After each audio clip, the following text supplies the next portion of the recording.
ॐ भूर्भुवः स्वः तत्सवितुर्वरेण्यं भर्गो देवस्य धीमहि धियो यो नः प्रचोदयात्. ॐ शान्ति शान्ति शान्तिः. Namaste my dear friends, this is video number 2 on Sarasvati Upanishad. This video starts with Devta Prarthana, prayer for invoking the goddess. The sages now sing hymns in praises of goddess Sarasvati in order to invoke her blessings. The text and language of the following verses show that these hymns were composed much later after Rig Vedic era. Stanza number 36. Chaturmukh mukhambhojan hans vadhurmam manase ramtam nityam sarvasukla saraswati. The power of energy, Vadhu, of universal spirit, symbolized as swan, full of pure white color light, Sarva Sukla, amidst the cluster Vana of four faces, Chaturmukh, symbolizing the knowledge of four Vedas, with beaming lotus face, Mukha Ambhos, may the goddess Saraswati always dwell in my mind. The goddess Saraswati is the Jnana Shakti, power of wisdom of non-dual Brahma. Since this power of wisdom is absolutely pure, she is described here as white and dazzling. She has a form of pure white light who dispels the darkness of ignorance. Clad in spotless white, seated on the white lotus, wearing ornaments of pearls and white crystals, gems holding a crystal white rosary, riding on a white swan and radiating light, the goddess Saraswati personifies purity and immortality. This verse describes her as the five-faced goddess which represents her Mahasaraswati aspect who dwells in the minds of all noble people. Sages pray to Goddess Saraswati to dwell in their minds so that their ignorance is eradicated, leading to divine knowledge. Stanza 37. Namaste Sharde Devi Kashmir Purvashini Tvamehem Parthye Nityam Vidyadanam Cha Dehi Me. Prostration to thee, O Goddess Sharda, dweller of the city of Kashmir, I always pray to you, grant me the gift of Vidya, enlightenment. Sharda is the name of a particular form of the goddess Saraswati. Once upon a time, Kashmir was considered to be the highest seat of learning. There is stated to be a temple of Goddess Sharda with a throne of omniscience inside it. Only a person who had attained enlightenment and a state of omniscience could ascend this throne. Vidya is that which brings about illumination of the soul. This inner illumination or enlightenment grants freedom to the soul.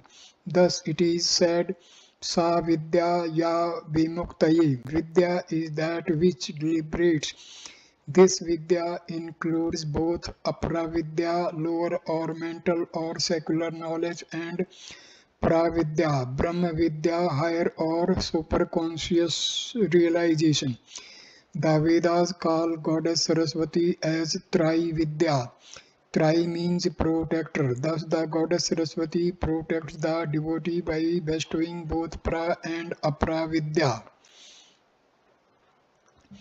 Stanza number 38.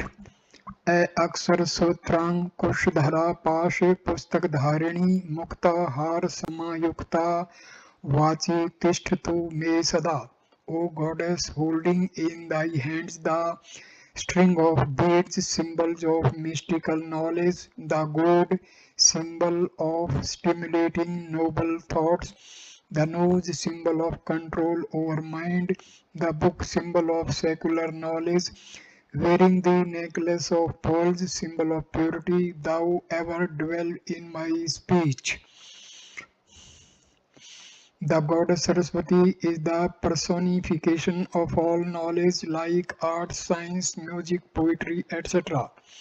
She has been depicted here as holding Akshutra, Mala or Rosary, Ankusha, gold, Pasha, nose and Pustaka book in her forearms. Her forearms symbolizes her sovereign power over the creation. The rosary symbolizes spiritual or mystical science acquired through spiritual practices like meditation, japa, etc. The book symbolizes secular knowledge or material science. She holds a rosary in the right hand and a book in the left hand, which symbolizes that spiritual knowledge is superior to secular knowledge. The god symbolizes that the goddess is the awakener of noble thoughts in the minds of the devotee.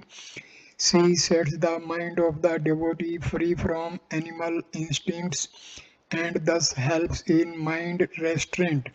The nose symbolizes the control which she exercises over the mind and the vital forces for the evolution of the soul. Stanza 39. Kambo Kanti Sota Sutramoshti Sarvabharbhusita Mahasaraswati Devi Jinghagre Sanniveshatam. The neck, Kantha like a conch, Kambu with 3 marks on the shell-like neck, indicative of good fortune. Thy beautiful deep red tamra lips, Oshti, thou adorned with all kinds of jewels, O great goddess Saraswati, thus reside on the tip of my tongue. In this hymen, Saraswati is invoked as the goddess of fortune, who bestows upon the devotee goodness, purity, holiness, and perfection.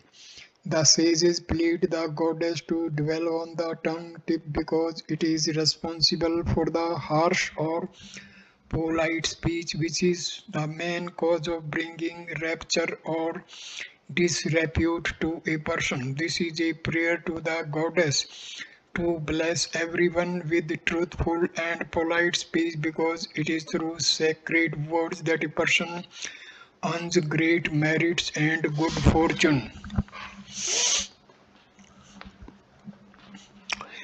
या श्रद्धा धारणा मेधा वाग्देवी विधि वल्लभा भक्त जीवा गर्षदना समाधि गुणदायिनी. This is stanza number 40. O goddess of speech, beloved of Brahma, thou best of faith, con- concin- concentration and intelligence, understanding. Thy home is the tongue tip of a devout soul. Thou bestow virtues like mount, restraint, etc. The goddess of speech, being the creative consciousness of non-dual Brahma, exists in the form of creative sound. Because of her, this entire universe comes into the manifested form of Hiranyagarbha, Brahma. In this act of creation, she supports Lord Brahma, and thus she has been described as the beloved of the Lord Brahma, that devout soul who seeks only the truth by giving up ego and falsehood. The goddess resides in his mind and speech, bestowing virtues like faith, firmness, intelligence, etc. His words are the gems of truth. Worship of the goddess sharpens the mental and intellectual faculties of the devotee and grants clear understanding. Clarity and purity in the thought and speech is the first sign of her blessing. Stanza number 41. Namami Yamini Nath Lekham Alankrit Kuntalam Bhavani Bhavasantan Nirvan Sudhadim.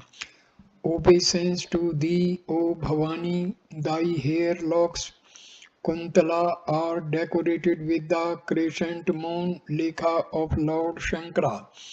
The master of sense is Yamini Nath. Thou art the stream of nectar Sudha Nadi that destroys the afflictions of the world. Stanza 42. Ye kavitvam niratangtakam bhukti muchi cha vachati so abhyarchayanam tashalokya nityam stoti sarasvati.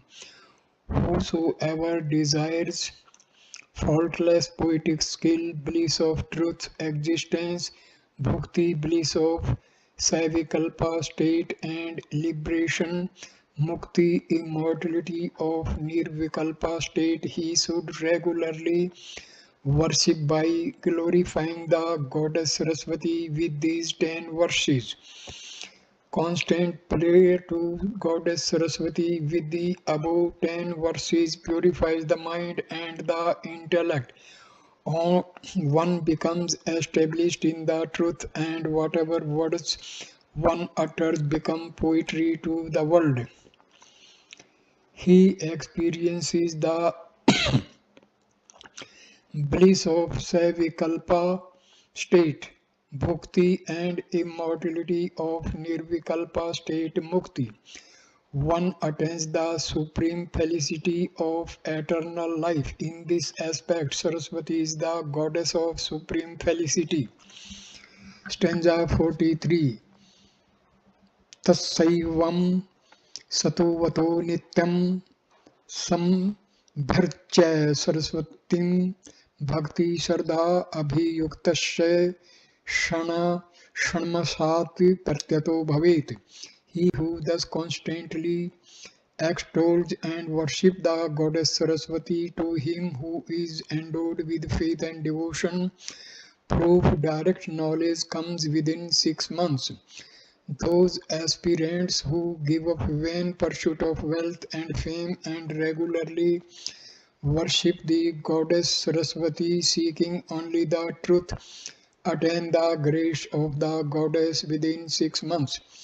The goddess bestows upon them peace of the soul and reveals the true nature of Brahma. This direct knowledge of truth is the ultimate proof of eternal life. Stanza number 44. ततः प्रवर्तते वाणी सवेच्छया ललित अक्षरा गदपद्य आतमकई शब्दैर परमेय विविक्षिते अश्रुते बुध्यते ग्रंथः प्राय सारस्वतः कवि.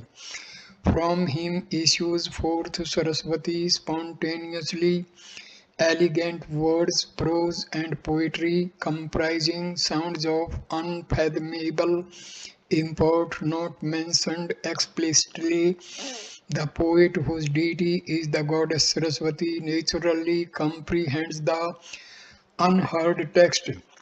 Another name of goddess Saraswati is Pratibha Shakti, intuitive power, who bestows the power to know the secret knowledge.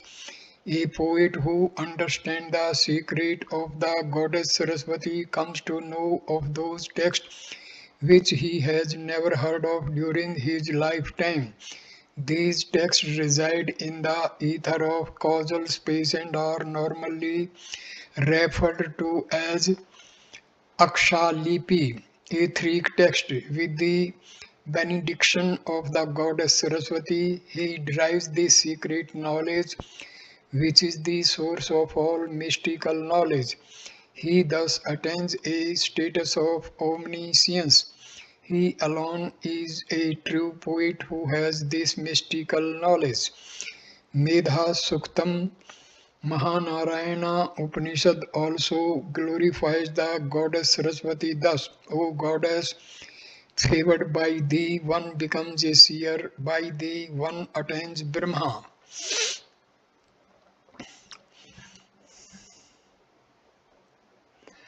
Purusha and Prakriti. The dual aspect of goddess. Greatly pleased with the invocations, the great goddess Saraswati manifests there in her ethereal effulgent form and reveals her true nature to the sages. Stanza number 45. Itevam nischayam viprahasa hovacha Saraswati. Pleased with the invocations of the sages, the goddess Saraswati spoke, revealed the knowledge of self thus. Stanza 46. आत्म विद्या मया लब्धा ब्रह्मण एव सनातनी ब्रह्म त्वं मे सदा नित्यं सच्चिदानंद रूपतः. Even Brahma obtained the eternal self-knowledge through me, being ever of the form of being awareness bliss. I am the eternal principle of Brahma. Stanza number 47. प्रकृति तत्वं ततः सपष्टं सत्वादि गुण साम्यत सत्यमा भाति चिच्छाया दर्पणे प्रतिबिंबवत. Thereupon I became the Prakriti primordial matter by harmonizing samyam inherent characteristic constituents guna like sattva etc. In me is reflected the chit consciousness like an image in the mirror. Prakriti, the creatrix, is the primordial substance or matter which is neither a product of Brahma nor a real entity apart from Brahma. Gunas are the characteristics constituents which are inherent in Prakriti. These are referred to as sattva, intelligence, consciousness or awareness. Rajas, swift motion of elemental particles, and tamas, inertia of matter. These gunas are not qualities different from the substance but are one with the substance, and hence these are known as inherent characteristics constituents of Prakriti. In the absolute state of Brahma, the three gunas are totally absent. In the primordial state of unmanifested Prakriti, these three constituents lie in latent form. This Prakriti evolves into the manifested form through the creating power of Chit or consciousness, which is but a reflection of Brahma. Then through combinations of these three constituents, the entire creation of multitudes comes into existence.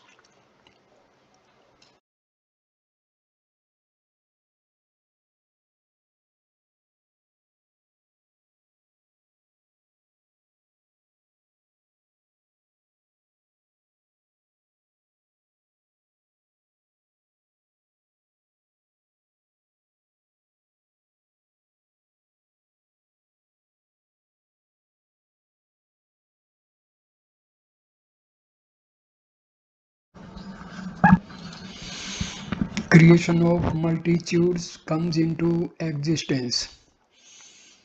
Stanza number 48. Ten चित प्रतिबिंबेन त्रिविधा भाति सा पुनः प्रकृते विच्छिन्नतया पुरुषोत्तम पुनश्चम में. Though that reflection of Chit Prakriti shines threefold again and again, separate from Prakriti, I am also the Purusha. Prakriti is said to be threefold, which gross, definite or objective form, subtle, imperceptible or subjective form, and causal transcendental form of consciousness corresponding to three gunas of tamas, rajas and sattva. Purusha is said to be supercausal because it is beyond Prakriti. The next three verses describe the appearance of Maya and Isvara in non-dual Brahma.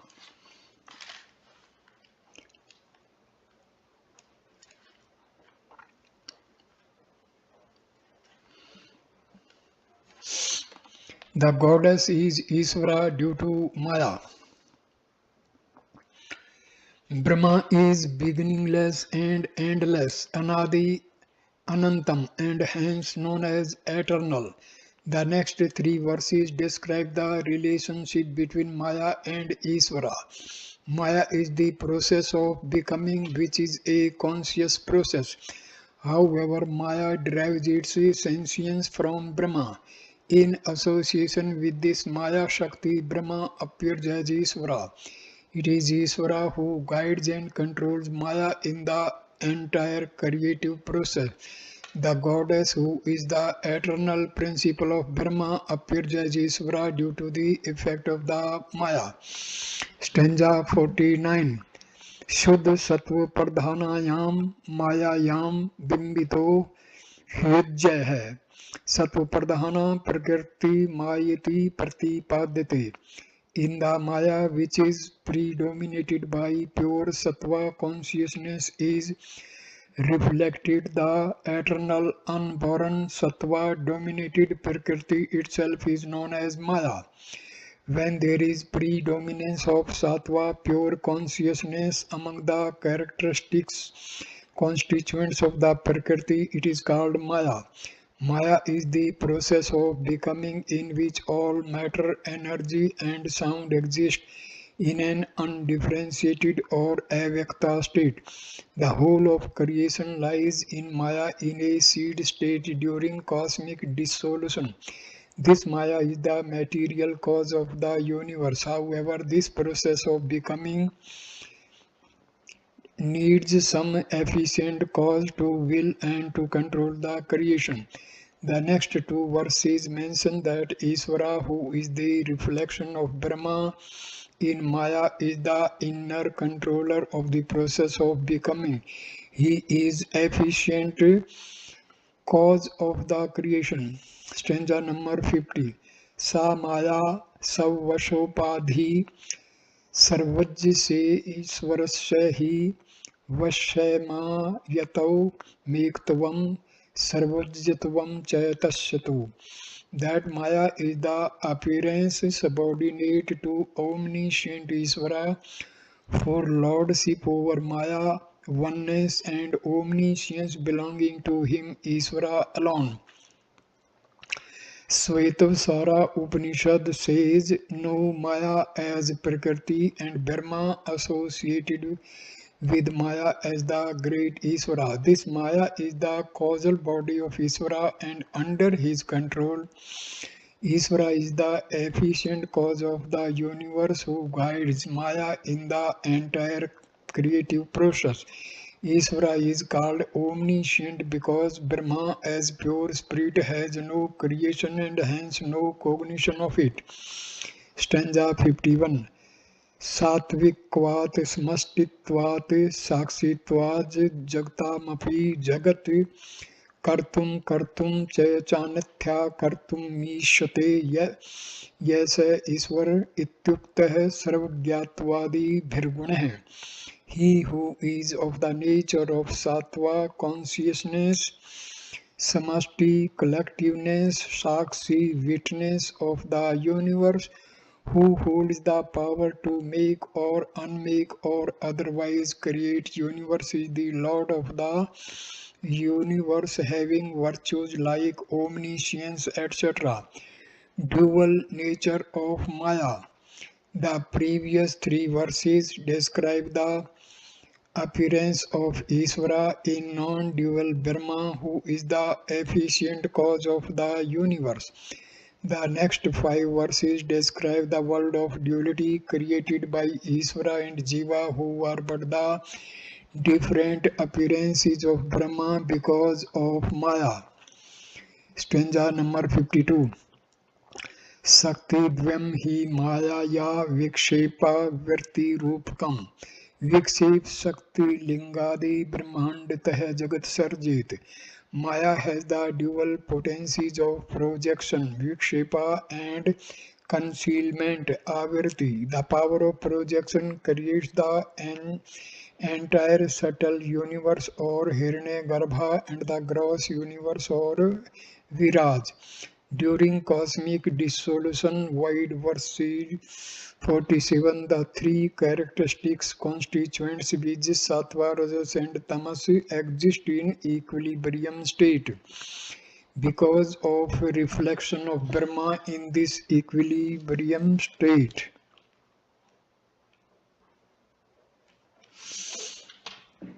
Sattva dominated Prakriti emerges concealing all the fundamental particles in an unmanifested form. Void verse 49. The willpower of Isvara starts the action of Vikshepa Shakti. This is Rajas dominated Prakriti where space and time emerge because of the fast motion of fundamental particles under the force of projecting power. Vikshepa Shakti. This movement generates strong and weak nuclear forces which creates gross and subtle worlds through various combinations. In Vedanta, the projecting power is said to be preceded by the veiling power. However, here it has been described in the reverse order. The next verse shows the effect of veiling power under the influence of tamas or inertia.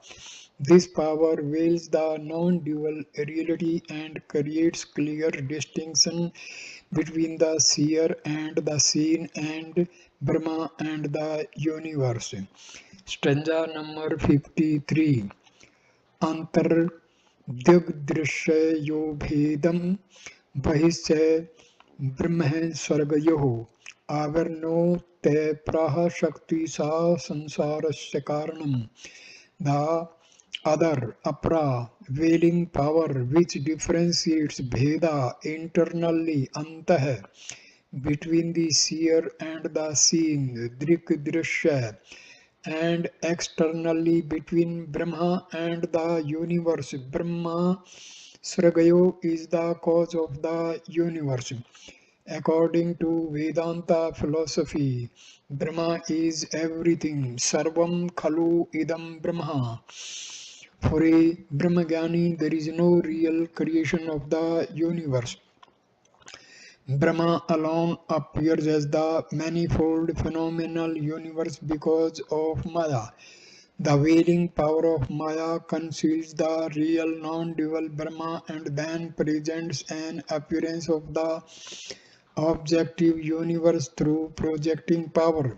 This is the fundamental difference between the Vedanta philosophy and the philosophy of followers of Sankhya, Yoga, Vaisesika, Buddhism, etc., who believe in the multiplicity of the creation. Because of Maya, the witness self, Brahma, becomes conscious of the cosmic causal body and identifies himself with the totality of the souls. In this causal state, he is called Isvara, the indwelling spirit. He guides Maya from within in the manifestation of the subtle cosmic body, Hiranyagarbha, and subsequently in the manifestation of the gross cosmic body, Viraj. Thus, at the objective plane, externally, this universe appears to be real and independent of Brahma. At the subjective plane, internally, this Maya creates a differentiation of the seer from the seen in the mind, because of which the soul identifies itself with the subtle body, giving rise to individuality to the souls. The next verse describes the superimposition of Jiva on the witness self, who considers itself as the doer or enjoyer in association with the gross body, and thus thinks itself under bondage and undergoing transmigration. Stanza 54. Sakshinah purto bhatam lingam dehen sanyuktam चितिच्छाया समावेशाज्जीव स्यात् व्यवहारिकः. The subtle body lingam appearing in close proximity purtah with the witness consciousness sakshinah becomes empirical embodied self jiva by associating sanyuktam itself with the gross body deha on account of superimposition of reflection of the chit consciousness. The next verse shows that the idea of jiva and universe are falsely superimposed on the witness itself. Stanza 55. असे जीवत्वमा प्रोपात साक्षिणे यवभाषते आवर्तौ सो तो विनिष्टायां भेदे भाते पयाति ततः तथा सर्ग ब्रह्मण्योश्च भेदवां वर्ते तिष्ठति. Superimposition of jivahood an atom on atom appears even in the witness consciousness. This differentiation of appearance of the jiva in Atma also ceases once willing power is destroyed. Similarly is the willing of Brahma through creation of multitudes. Stanza 56 and 57. या शक्ति द्वासव्य विकृतत्वेन भासते अत्राप्यवर्ति नाशेन विभाति ब्रह्मण सर्गयोः भेदस्तयो विकारः स्यात् सर्गेण ब्राह्मणि कञ्चितः. Brahman appears mutable, Brahma appears mutable because of subservience to the creative power Shakti. Here again the difference between Brahma and the universe disappears once the willing power is destroyed. Their difference due to mutation lies in the creation and never in Brahma.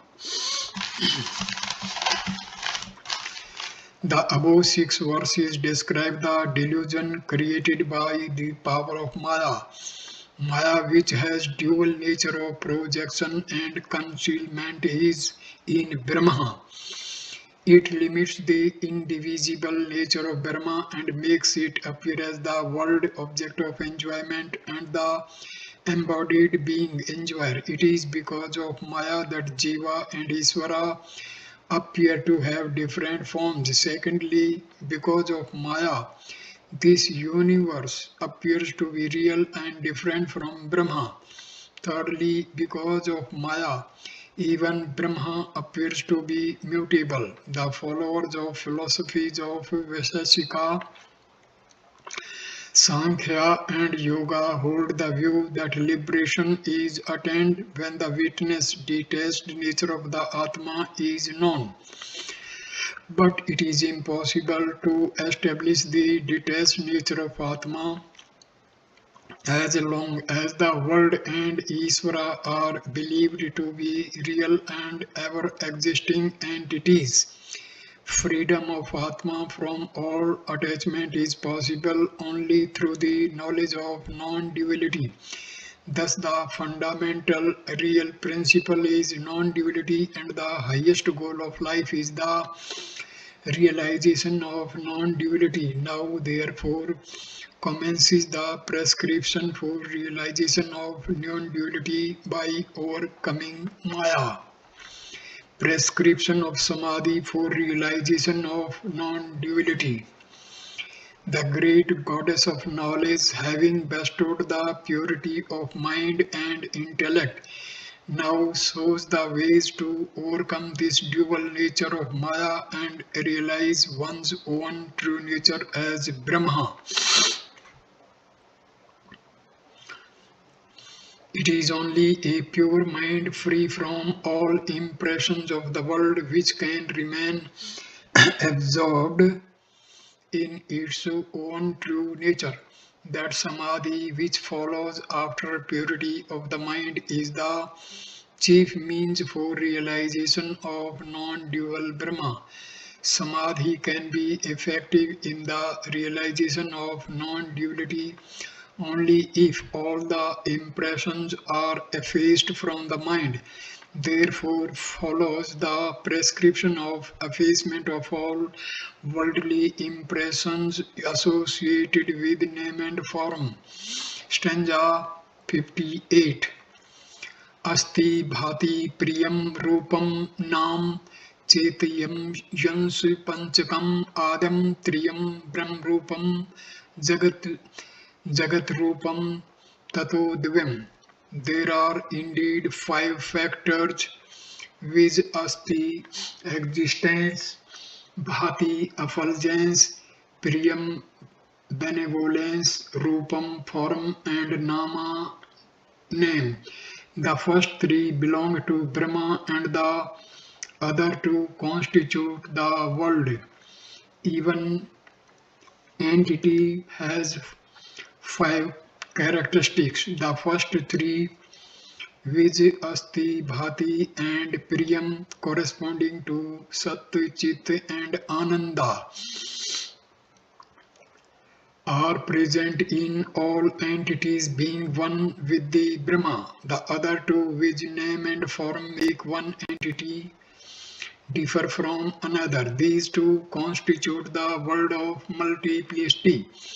It is not enough if one has faith in non-duality. One must cast aside all names and forms which constitute multiplicity and constantly practice samadhi in order to enliven the face. Stanza 59. उपेक्षय नाम रूपे द्वय सच्चिदानंद तत्परः समाधिं सर्वदा कुर्याद्दृदे वाथैवा बहि. Discarding the two which name and form, be intent on the sat, asti, chit, bhati, ananda, priyam. Always practice samadhi, uninterrupted meditation within the heart or without.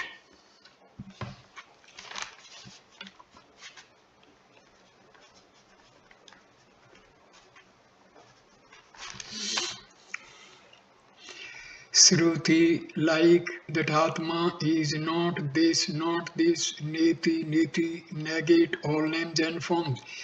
This state of negation does not imply nothingness or void, but refers to a state of witness or Atma. This negation of all names and forms through yoga, samadhi in the heart, or intellectual discrimination of the self from non-self leads to a state of witness whose nature is sat, chit and ananda.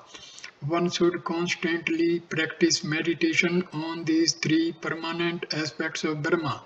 This type of samadhi is called Bheda Samadhi, since here names and forms are rejected and the idea of Asat Bhati Priyam is assimilated.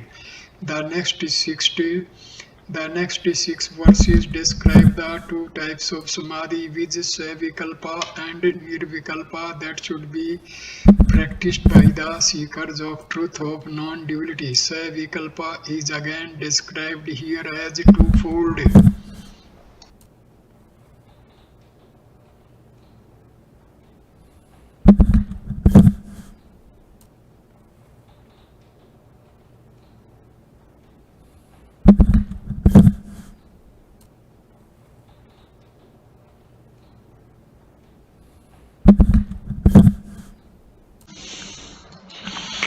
The next six verses describe the two types of samadhi, which Savikalpa and Nirvikalpa, that should be practiced by the seekers of truth of non-duality.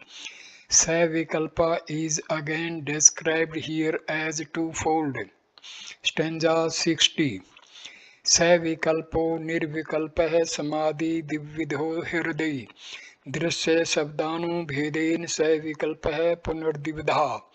Savikalpa with attributes and Nirvikalpa without attributes are the two types of samadhi practiced in the heart. That Savikalpa is again twofold according to it, observing consciousness in the samadhi being associated with the drishya object or the shabda subjective sound or thought. In Swavikalpa Samadhi, threefold consciousness of knower, knowledge, and known is not completely effaced from the intellect. Here, the intellect remains in a latent state, being identified with the causal body. This Savikalpa is an initial state of Samadhi which becomes mature in the Nirvikalpa Samadhi. In Nirvikalpa Samadhi, the threefold consciousness of knower, knowledge, and known is completely eliminated and the function of the intellect ceases completely. Here, the mind becomes one with the supracausal body. In Savikalpa Samadhi, diversifying faculties of the intellect becomes inoperative by realizing the witness self subject as different from the seen object. Here the witness of self is perceived as pervading all objects. Alternatively, the illumined intellect can negate all superimpositions on the self in the realm of pure consciousness and remain detached from all the attributes. This samadhi is always this samadhi is always associated with the luminous discriminative ideas like I am detached, etc., which is of the nature of illumined thoughts. These pure and luminous thoughts originate from the subtle Pashanti and superfine grade para of sound is Shabda. Stanza 61. Kamadya chitagga drishya sakshi tven chetanam ध्याये दृश्य अनुविद्यो यम समाधि से विकल्प है. Desires are Kamadhya are objects that belong to the mind. Chittagga, practice of meditation on consciousness as their witness. Tat Sakshitvena is Savikalpa Samadhi conforming anuvid to the object. In this type of Savikalpa, as these desires are the objects of intellect, becomes passive to an desire all desires, as these desires are the objects of the mind. It is the mind that hankers after the objects of desire and not the consciousness. When the soul enters into the increasing depth of consciousness in the heart through extreme dispassion, it goes beyond the desire mind. The soul then becomes a witness of all the desires of the mind. Here all the desires are considered as objects different from the true nature of the being. Stanza number 62. असंगः सच्चिदानन्दः स्वप्रभो द्वैत वर्जित अस्मित शब्द विदो यम समाधि स विकल्पः. This is stanza number 62. I am free from worldly desires. I am of the nature of being, awareness, bliss. I am self-effulgent. I am bereft of duality, etc. is the discipline of a Savikalpa Samadhi conforming to subjective sound. In this type of Samadhi, the intellect becomes passive to the sense perception by the power of discriminative knowledge. When the soul recedes into the increasing depth of the heart, it hears the subjective sound through suprasensory faculties. The soul then gets immersed in this suprafine grade of sound and derives bliss, being free from the limitations of the thought mind. Here the sadhaka enters into the samadhi through the efficacy of the sharp discriminative knowledge and identifies himself with the subject or pure consciousness. This plane of pure consciousness unfolds the infinite wisdom of prajna. Stanza number 63. Sva सब अनुभूति रस वेश शब्द उपेक्षितु निर्विकल्प समाधि शानित्वात् स्थिति दीपवतः but to by becoming indifferent upekshaya to objects and sounds on account of complete absorption avesha in the bliss rasa of realization of the self sava anubhuti, the mind remains sayat steady in nirvikalpa samadhi like unflickering flame of a lamp deepavat in windless place nivat sitata. When the mind gives up all the ideas of object and subject, it enters into Nirvikalpa state on account of the complete absorption in the bliss of the self. Nirvikalpa Samadhi is the culmination of constant practice of Savikalpa Samadhi. The Bhagavad Gita also compares the mind of such a yogi who constantly practices Samadhi with the unflickering flame of a lamp in a windless spot. This samadhi is the result of extreme dispassion, vairagya, and sharp discrimination, viveka. Stanza number 64. Hriday va bahye deso api yasmin kasmichay vastuni samadhiradhe sanmatra annaroop prakriti. Like Savikalpa Samadhi within the heart, twofold Savikalpa Samadhi can also be practiced with the help of any external object by separating discriminating name and form from the pure being.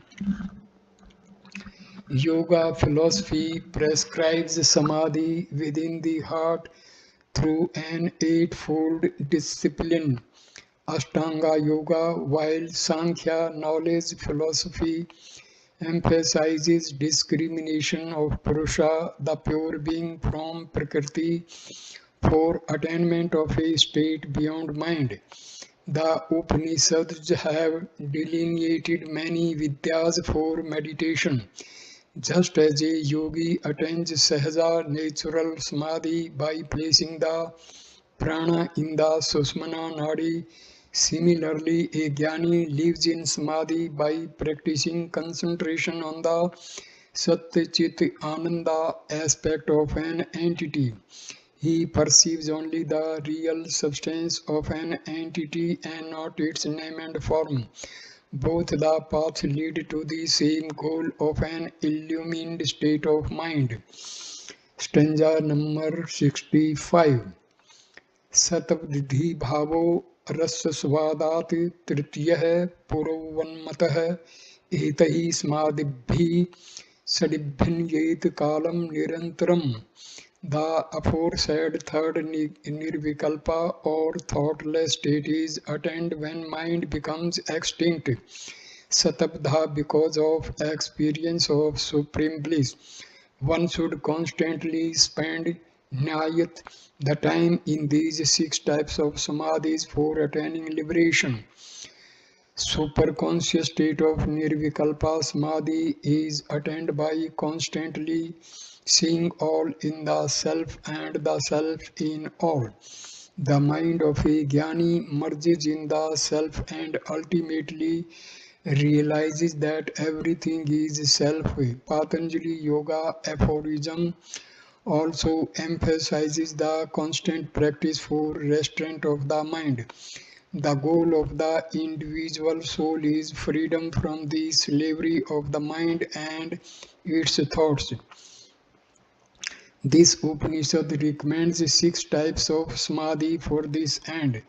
When the meditation on the attributeless self is matured, it leads to Savikalpa Samadhi, which in turn culminates in Nirvikalpa Samadhi of no mind, Nirodha state. In this state, all interest in sense objects is completely erased from the mind and it merges with the self alone. The mind, being bereft of all desire, attains liberation, realization of the Supreme Self. Stanza number 66. देह अभिमाने गलिते विज्ञाते परमात्मनि यत्र तत्र मनो तत्र तत्र परामर्तम. With the effacement of ego in the body and realization of the Supreme Self, wherever the mind may rest, there it experiences supreme nectar of immortality. The self is different from the gross, subtle and causal bodies. However, this difference should not create a sense of reality of the body. The self is said to be different from the body only to illustrate the transient nature of the body and not for proving the duality of the self and the body. The self is the substratum of all names and forms, and thus they are nothing but illusory. It is present in every form, yet it transcends them all. Thus the idea of the pervaded and the pervading is also illusory. The highest realization is that where one perceives no differences of any kind in the self. It is a state where all becomes one with the self. All this is Atma.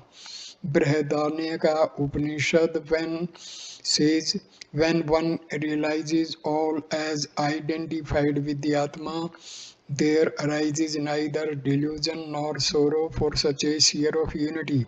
Isa Upanishad, the mind of that sphere of unity experiences supreme bliss of immortal life under all circumstances.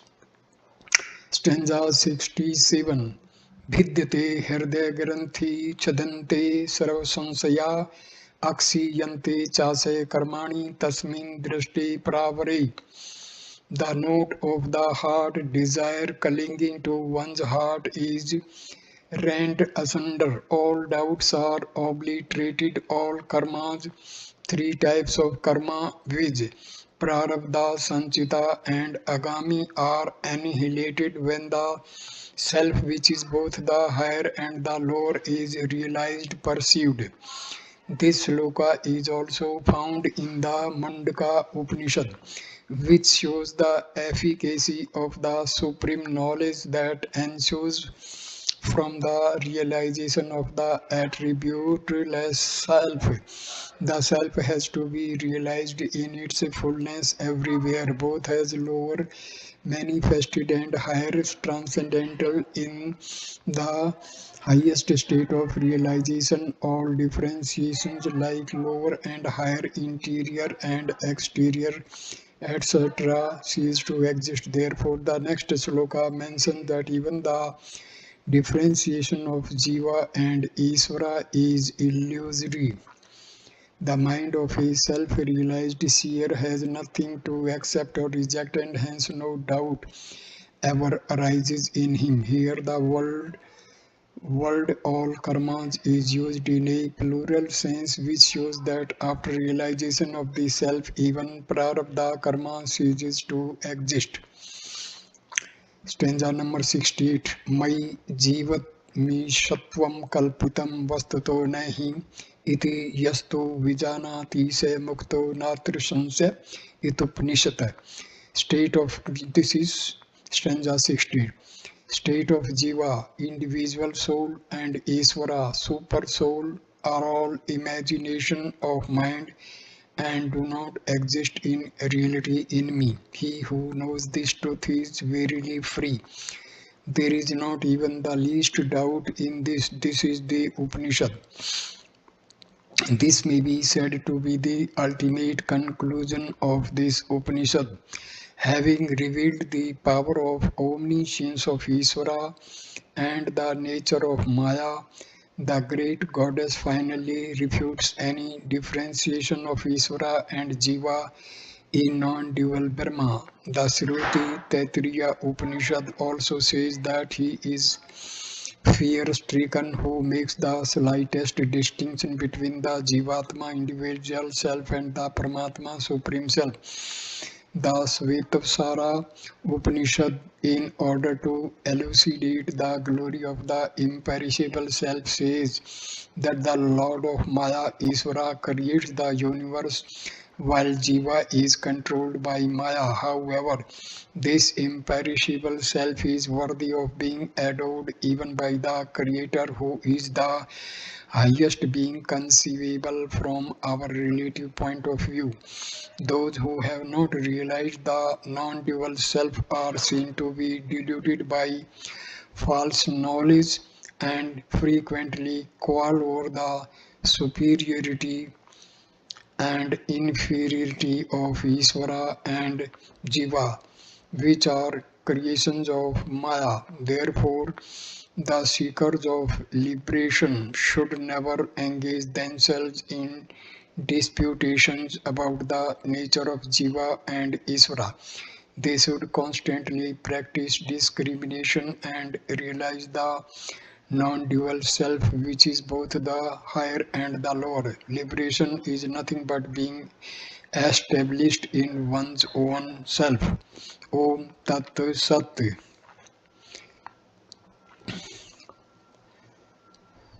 So this way, this Upanishad is completed.